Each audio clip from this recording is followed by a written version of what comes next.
Hi friends, welcome to Salem Padma சமையல்.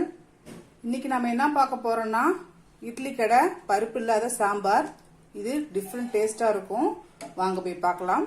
அதுக்கு முன்னாடி நம்ம சேனல் இப்பதான் புதுசா பாக்குறீங்கன்னா சப்ஸ்கிரைப் பண்ணிக்கோங்க, பக்கத்துல இருக்கிற பெல் பட்டனையும் கிளிக் பண்ணிக்கோங்க. இப்போ பாருங்க, நான் ஒரு குக்கர் வச்சிருக்கேன். இதில் நான் ரஃபா கட் பண்ண ஒரு சின்ன சைஸ் பெரிய வெங்காயம் வச்சிருக்கேன். அதை போட்டுடலாம். அதுக்கப்புறம் மீடியம் சைஸ் தக்காளி 2 வச்சிருக்கேன், அதை போட்டுடலாம். ஒரு 5 பல்லு பூண்டு வச்சிருக்கேன், அதை போட்டுக்கலாம்.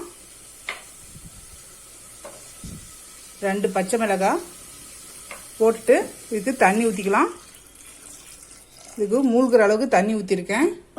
இப்போ இதில் நான் ஒரு 1/4 டீஸ்பூன் அளவுக்கு மஞ்சள் பொடி வச்சிருக்கேன், போட்டுக்கலாம். அதுக்கப்புறம் பெருங்காய பொடி 1/4 டீஸ்பூன் கம்மி வச்சிருக்கேன், அதை போட்டுக்கலாம். இப்போ இதை மூடி ஒரு 4 விசில் வச்சு எடுத்துக்கலாம். இப்போ பாருங்க, நல்லா வெந்துருச்சு. இப்போ நம்ம தண்ணி தனியாக எடுத்து வச்சிடலாம்.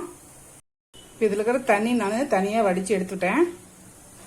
இப்போ இதை நம்ம இந்த வெங்காய தக்காளியை இந்த கரண்டிலேயே முடிஞ்சால் மசிக்கலாம். இல்லைன்னா நீங்கள் மிக்சியில் ஆற வச்சு ஒரு ஓட்டிக்கலாம். நான் இப்போ கரண்டிலேயே நல்லா மசிச்சு எடுத்துக்கிறேன். இப்போ பாருங்க, நான் பேனில் ஒரு 2 டீஸ்பூன் அளவுக்கு ஆயில் ஊற்றி வச்சிருக்கேன். இப்போ நான் 1/2 டீஸ்பூன் அளவுக்கு கடுகு வச்சிருக்கேன், அதை போட்டுடலாம். கடுகு பொரியட்டும். இப்போ கடுகு பொரியுதுன்னா 1/2 டீஸ்பூன் அளவுக்கு சீரகம் வச்சிருக்கேன், அது போட்டுக்கலாம். இப்போ 1/4 டீஸ்பூன் கம்மியாக வெந்தயம் வச்சிருக்கேன், அது போட்டுக்கலாம்.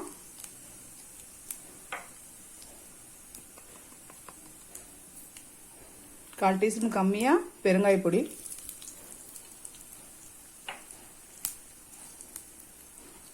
நான் ஒரு 10 சின்ன வெங்காயம் உரிச்சு வச்சிருக்கேன், அதை போட்டுக்கலாம்.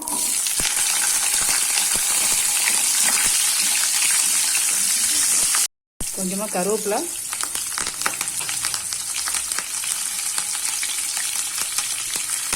காஞ்ச மிளகாய் ஒரு 3 வச்சிருக்கேன், அதை போட்டுக்கலாம். கொஞ்ச நேரம் வதங்கட்டும்.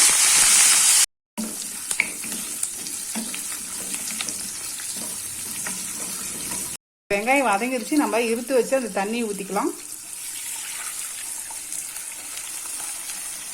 இந்த மசிச்ச இந்த வெங்காய தக்காளியும் போட்டுடலாம்.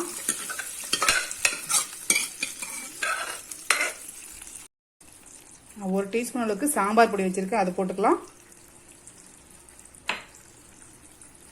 இதுக்கு தேவையான அளவுக்கு உப்பு போட்டுக்கலாம்.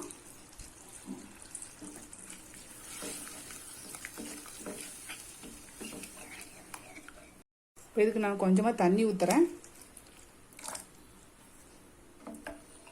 இது ஒரு கொதி வரட்டும்.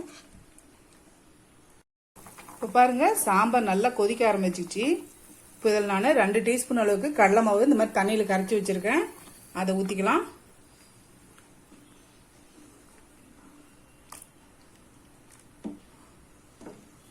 இது ஒரு கொதி வரட்டும்.